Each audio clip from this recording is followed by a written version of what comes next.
Kekuasaan bisa membuat orang menjadi berubah, orang baik menjadi jahat, tergantung bagaimana menyikapinya memang. Tetapi ketika keserakahan menguasai hati seseorang, maka kekuasaan menjadi sesuatu yang begitu jahat, merusak iman dan karakternya, dan tentu saja mengorbankan orang-orang yang ada di sekitarnya, bahkan orang-orang yang begitu mengasihi dia, begitu mendukung dia.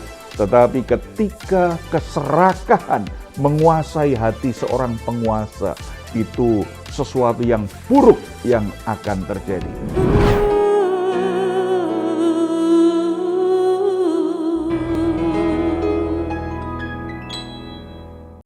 Salam, God Lover yang dikasih oleh Tuhan Yesus, senang boleh kembali berjumpa dengan saudara semua dalam program Rise and God malam hari ini bersama Diaspora TV.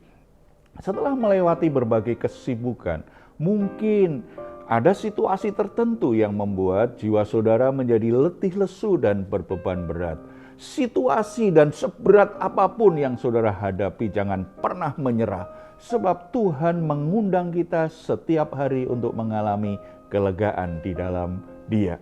Ini yang dikatakan Tuhan Yesus kepada kita semua.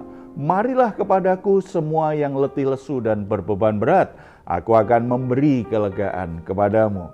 Puji Tuhan, mari kita responi undangan Tuhan ini dengan iman kita datang kepadanya di dalam doa. Bapa di surga, kami menghampiri tata kasih karunia-Mu dengan darah Yesus Kristus. Kami sangat percaya Engkau tidak akan menolak kami, karena korban Kristus itu sempurna dalam hidup kami. Kami membawa semua pergumulan-pergumulan kami karena kami sangat percaya ada kelegaan, ada sukacita, ada kekuatan yang Tuhan akan berikan.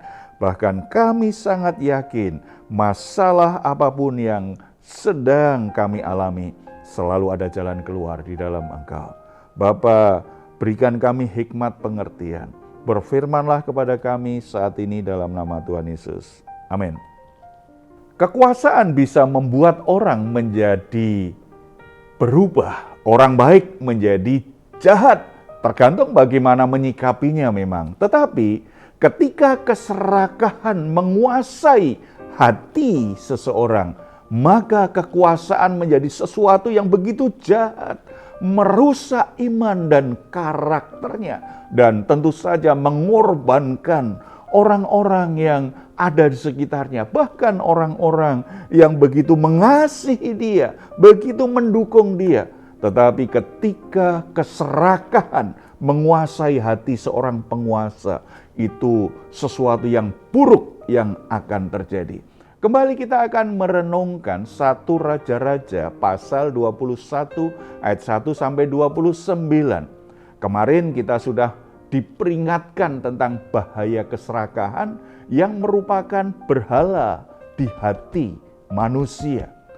Dengan cara menginginkan milik orang lain, tidak peduli itu pantas atau tidak, tidak peduli itu melanggar aturan atau tidak. Pokoknya kalau aku menginginkannya, aku akan pakai semua kekuasaan kemampuanku untuk merebut apa yang jadi milik orang lain. Keserakahan tidak menghargai hukum, keserakahan tidak menghargai keadilan, keserakahan tidak menghargai perintah Tuhan. Hari ini kita akan merenungkan bagian yang kedua dari wujud keserakahan yang ada dalam hidup manusia, supaya kita waspada, jangan sampai itu ada di hati kita. Kita harus waspada dengan sungguh-sungguh. Bagian yang kedua, yaitu menyalahgunakan kekuasaan, menghalalkan segala cara. Kita akan melihat ayat 5-16, tetapi kita akan lihat beberapa ayat saja yang membuat kita bisa menangkap apa maksud ini. Ayat 5, lalu datanglah Isabel, istrinya, dan berkata kepadanya, apa sebabnya hatimu kesal sehingga engkau tidak makan? Ayat 6, lalu jawabnya kepadanya, Sebab aku telah berkata kepada Nabot, orang Yisrael itu, berikanlah kepadaku kebun anggurmu dengan bayaran uang, atau jika engkau lebih suka, aku akan memberikan kebun anggur kepadamu sebagai gantinya. Tetapi sahutnya, tidak akan kuberikan kepadamu kebun anggurku itu. Kata Isabel istrinya kepadanya, bukankah engkau sekarang yang memegang kuasa raja atas Israel? Bangunlah, makanlah, dan biarlah hatimu gembira. Aku akan memberikan kepadamu kebun anggur Nabot orang Yisrael itu. Kemudian ia menulis surat atas nama Ahab, memeteraikannya dengan meterai raja, lalu mengirim surat itu kepada tua-tua pemuka-pemuka yang diam sekota dengan Nabot. Saudara, ayat-ayat ini memberi kita gambaran jelas. Kita bisa melihat Ahab itu menjadi kesal karena ditolak oleh Nabot. Dia seorang raja, punya kekuasaan. Keinginannya ternyata ditolak. Walaupun itu keinginan yang memang tidak benar secara aturan. Tuhan tidak memperbolehkan tanah warisan dijual. Nabot melakukan yang semestinya sebagai pemilik tanah warisan itu. Dia tidak mau menjualnya, tetapi bagi Ahab itu bukan tindakan yang tepat. Karena dia raja, mestinya Nabot mau memberikannya kepadanya. Isabel sebagai istri berusaha menghiburnya, tetapi bukan wujud penghiburan supaya suaminya menjadi sadar akan keinginannya yang salah itu. Tetapi sebagai istri, ia justru memprovokasi suaminya untuk melampiaskan keserakahannya, untuk mewujudkan keserakahannya tersebut. Dengan dibantu oleh istrinya, Ahab kemudian merencanakan upaya untuk merampas tanah yang dimiliki oleh Nabot dengan cara yang sangat keji, yaitu dengan membunuh sang pemilik. Ahab menggunakan kekuasaannya sebagai raja dengan sangat keji. Ia merekayasa fitnah yang begitu jahat untuk membunuh Nabot. Dan akhirnya Nabot benar-benar dibunuh dengan cara yang legal. Sepertinya itu legal secara hukum kerajaan. Karena Ahab ini kan raja. Dia kondisikan situasinya sedemikian rupa sehingga keserakahannya, bahkan kejahatannya itu dinilai sebagai tindakan yang legal. Betapa liciknya Ahab sebagai raja karena didorong oleh keserakahannya. Dia tidak lagi peduli hukum agama yang berlaku. Dia tidak peduli lagi hukum kerajaan itu benar atau tidak. Demi kebun anggur yang dia inginkan. Ini masalahnya bukan sekedar kebun anggur kan. Masalahnya adalah hati yang serakah, yang menguasai, yang menjadi berhala di hati seorang raja namanya Ahab. Saudara-saudara, ciri utama dari keserakahan adalah menghalalkan segala macam cara untuk mendapatkan apapun yang diinginkannya. Sebagai orang Kristen, sebagai murid-murid Yesus Kristus, kita harus berhati-hati dengan keserakahan ketika mulai muncul di hati kita. Karena kalau hal itu sampai benar-benar ada di hati kita, makin lama keserakahan itu memperhamba hati kita, memperhamba hidup kita, menuntut kepuasan, menuntut keinginan itu diwujudkan. Sangat bahaya sekali. Kita bisa akhirnya tergoda untuk melakukan tindakan-tindakan kriminal, pelanggaran terhadap hukum, tidak lagi bersikap rasional dan tidak mempertimbangkan akibat buruk dari perbuatan kita tersebut. Keserakahan akan memperbudak kita seperti Ahab diperbudak oleh keserakahan yang ada di hatinya. Oleh sebab itu kita harus waspada betul-betul dengan benih keserakahan yang mulai bersemi di hati kita. Kita sebagai manusia memang kadang-kadang kita ini bisa cemburu, ingin seperti orang lain, tetapi tidak boleh hal itu menumbuhkan benih keserakahan. Ketika itu muncul, segera matikan. Jangan bersikap lunak terhadap benih keserakahan. Begitu sudah mulai bertunas, cepat matikan. Tinggalkan itu segera. Bagian ini juga menjadi peringatan bagi para wanita, terutama yang sudah menikah. Seorang istri adalah penolong, bukan provokator bagi suaminya. Ketika hati suaminya tergoda untuk menjadi serakah, janganlah diprovokasi untuk menyalahgunakan kekuasaan, menyalahgunakan jabatan dengan melakukan hal-hal yang jahat.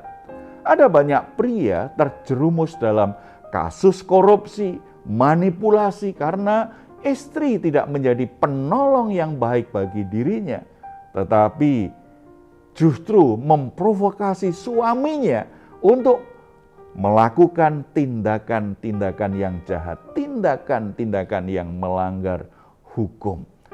Seorang istri dipanggil Tuhan untuk mengendalikan nafsu serakah suaminya, bukan justru memprovokasinya.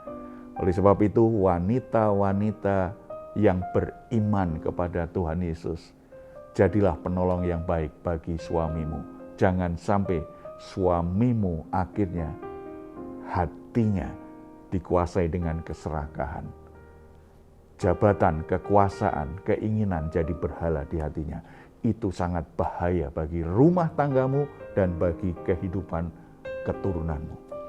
Mari kita datang kepada Tuhan, renungkan apakah kekuasaan, apakah pengaruh, apakah jabatan yang Tuhan berikan kepadamu itu menjadi kesempatan bagimu lebih memuliakan Tuhan, lebih melayani orang-orang di sekitarmu, atau justru menumbuhkan benih keserakahan karena engkau ingin memiliki lebih lagi.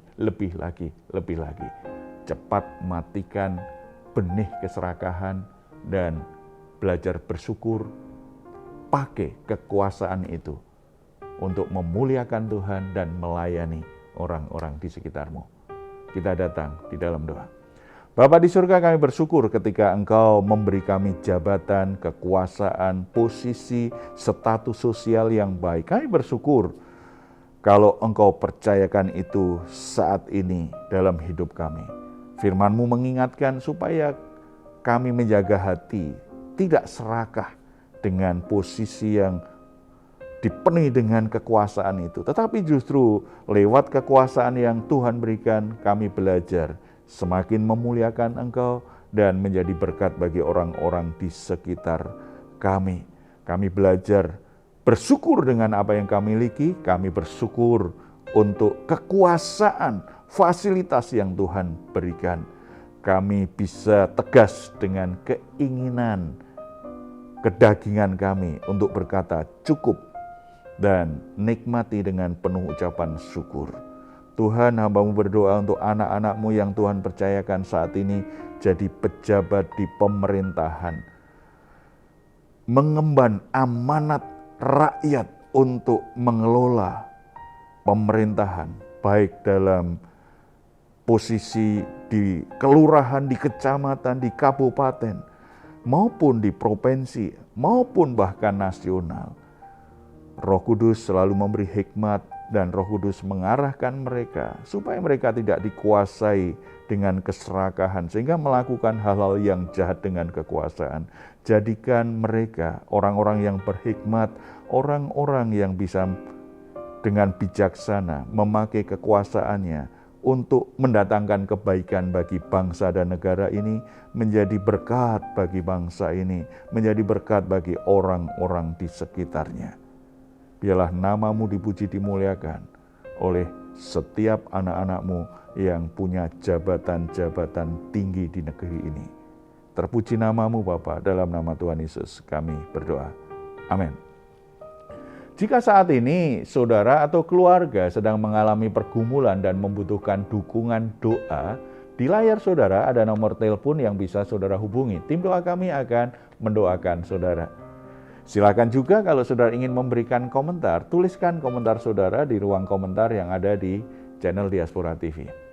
Baik saudara, sebelum kita berpisah, mari kita memperkatakan bersama-sama Mazmur 4 ayat 8-9. Engkau telah memberikan sukacita kepadaku lebih banyak daripada mereka ketika mereka kelimpahan gandum dan anggur. Dengan tentram aku mau membaringkan diri lalu segera tidur, sebab hanya Engkaulah ya Tuhan yang membiarkan aku diam dengan aman. Puji Tuhan, selamat beristirahat. Doa saya untuk saudara semua, malam hari ini saudara sungguh-sungguh boleh mengalami rest and God. Tuhan Yesus memberkati kita semuanya. Salam. Hatiku siap